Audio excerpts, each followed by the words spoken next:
Hello and welcome to this week's reading vlog. So this morning I went out to a cafe and it was stunning. It was absolutely stunning. So it was called Abacus and the architecture was beautiful. The atmosphere was fantastic. The food was so fancy. Like, did you see my celery juice? What? So I thought it was stunning. It was a bit pricey, I'm not gonna lie, compared to the other cafes I've gone to. It's in a fancy suburb, you know, it's in a posh suburb, but I will definitely go back there. I quite liked it. Then I got my hair done today too. My mum's friend opened up a salon, so I thought I would go and support them by getting my hair done there, and I think it looks cute. So I did that. I also went to the library and I've gotten some books, so let me tell you what I have gotten. So I got Bad Bunny and the Beasties for my daughter. I thought she would like this. It looks pretty funny. I do just choose books based on the covers at the library, so that's what I've done. Bizarre, the most peculiar cases of human behaviour and what they tell us about how the brain works. I've got a non-fiction.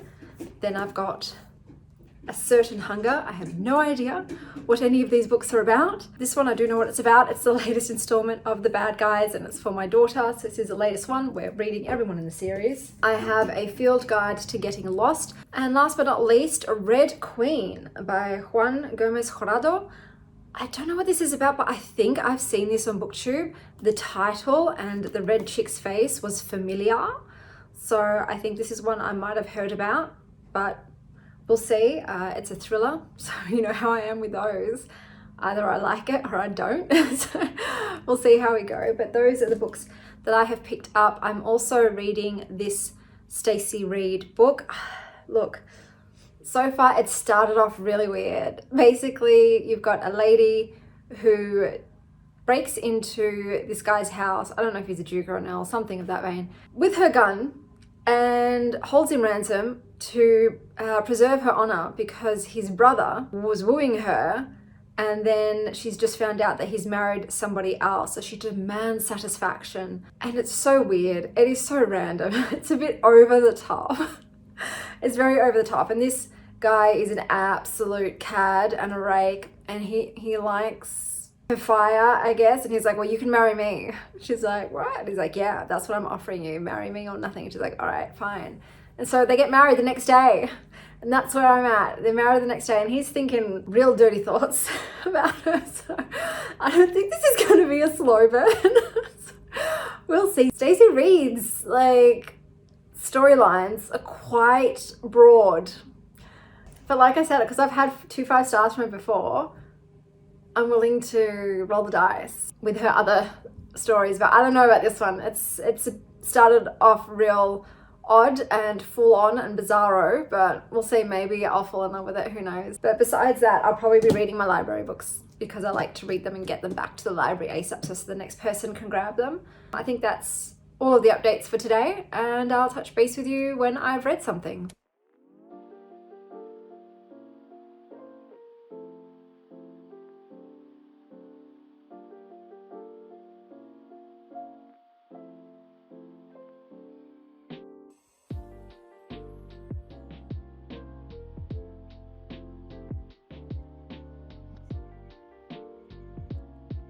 Hello, so I have read Shotgun Wedding to a Duke, whatever that was called. Yeah, I've given it 3 stars. It's definitely not a slow burn romance.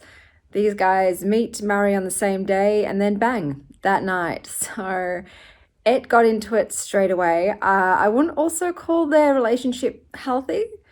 It was a little toxic, and I don't know, it wasn't for me, unfortunately, but yeah, it's still 3-star. I just like Stacy Reid's writing, so even if the subject matter isn't my cup of tea, I still somewhat enjoy it. It was a short read, so it's a bit more of a novella. Yeah, that one wasn't for me, unfortunately. But I am currently reading, I'm going to start reading this one. So this was the Field Guide to Getting Lost. This is a non-fiction book. And last night in bed, I picked up The Librarianist, which is about a retired librarian who starts volunteering at an aged care facility, and supposedly some mystery in his life is solved by being there. So far, it's very quiet. It's very slow paced, but I am enjoying it, but I'm only a few chapters in. So those are the 2 books that I will be reading today.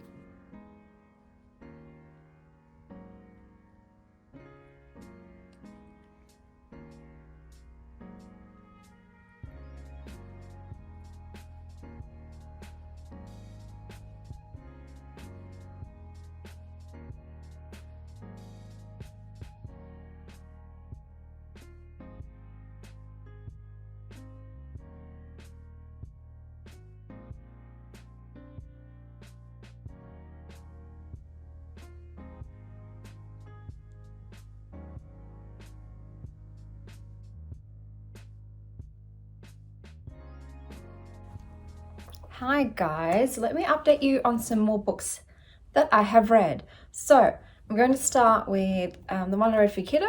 So this is The Bad Guys Let the Games Begin. I'm going to be honest, I didn't really like this one. It was a little repetitive and not a lot was happening. There were some reveals at the end. And look, I did get a bit upset at the end. One of the characters came to a demise. A possible demise. I would be shocked if their death is permanent, but I was a bit stunned by that. But otherwise, the main meat of the book was a little boring and not very funny. There was a lot of just constant fart jokes. So this was probably one of my least favorite installments of this series. Okay, and then I started this one, A Certain Hunger. This is not for me.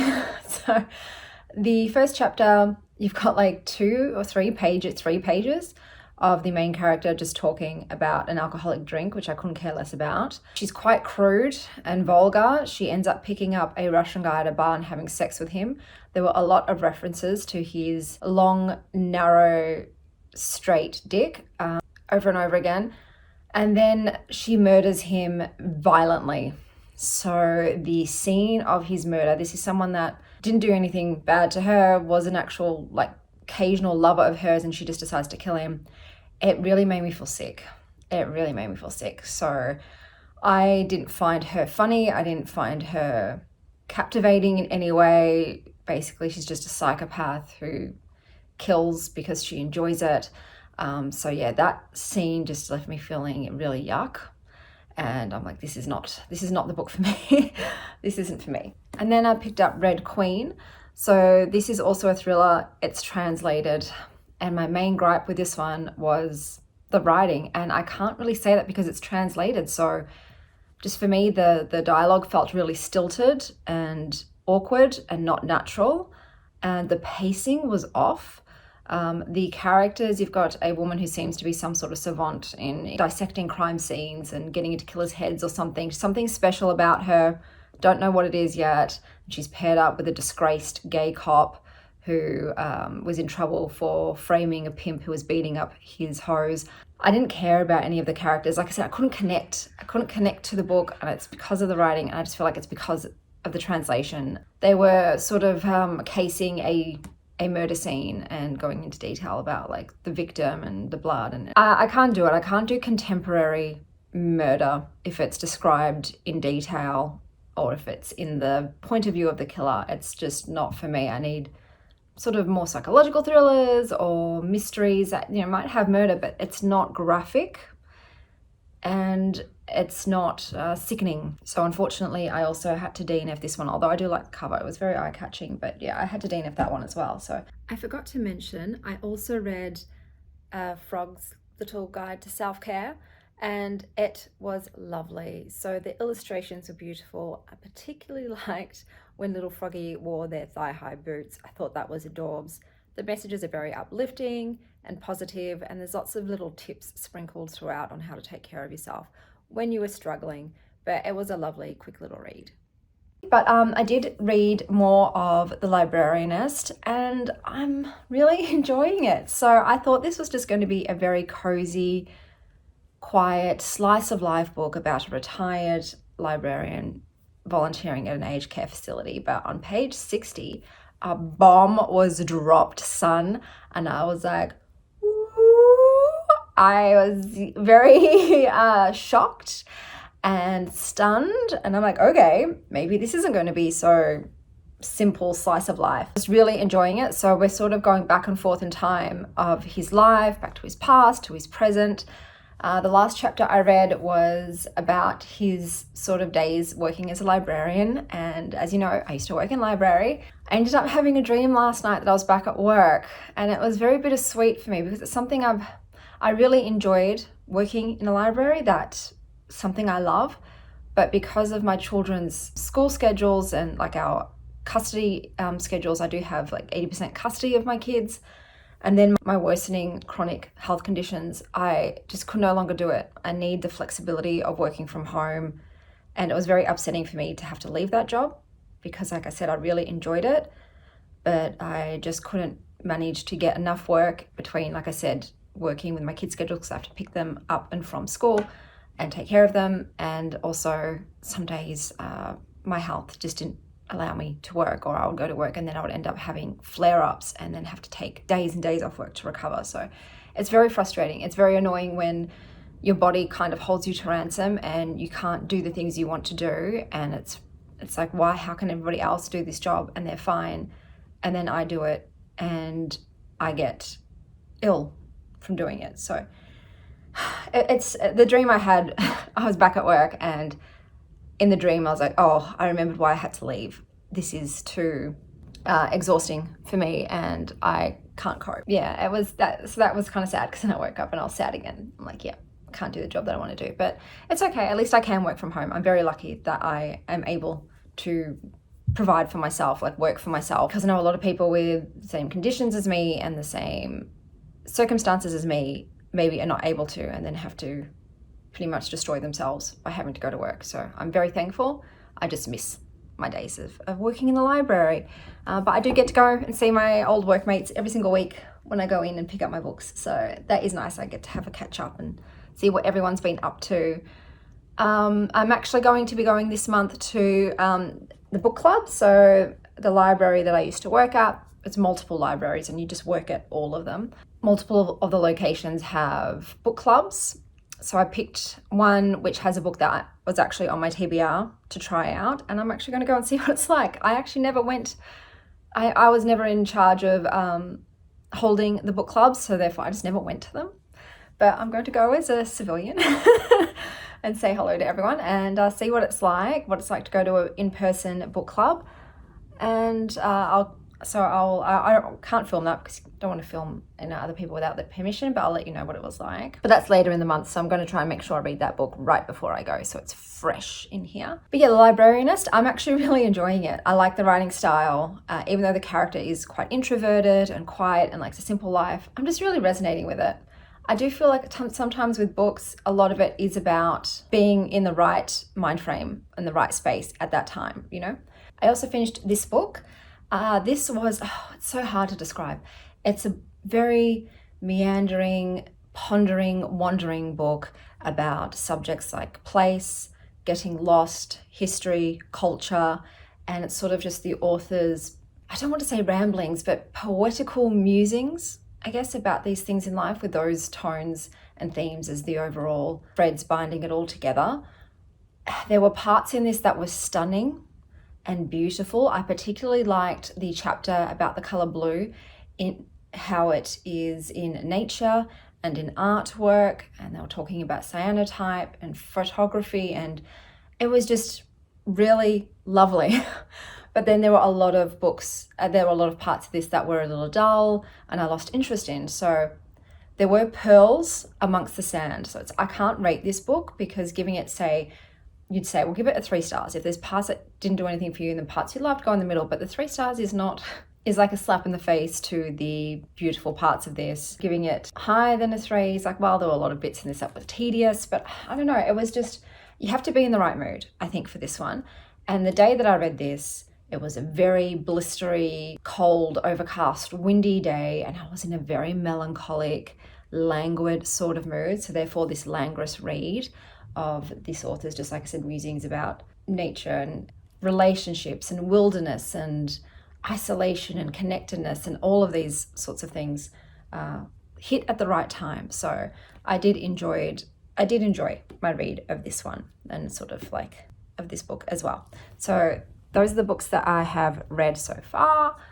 I think next, so I'm going to continue on with The Librarianist, and I think I might wrap up my reading vlog once I've finished it, and then start another one, because I am taking too long to get these out, and they're going for too long. I'm trying to shorten the length, I think, unless, I don't know what people prefer, honestly. Do you prefer watching really long reading vlogs, or do you prefer watching shorter, and I mean 15 minutes or less, or do you like ones that are 20 minutes or longer?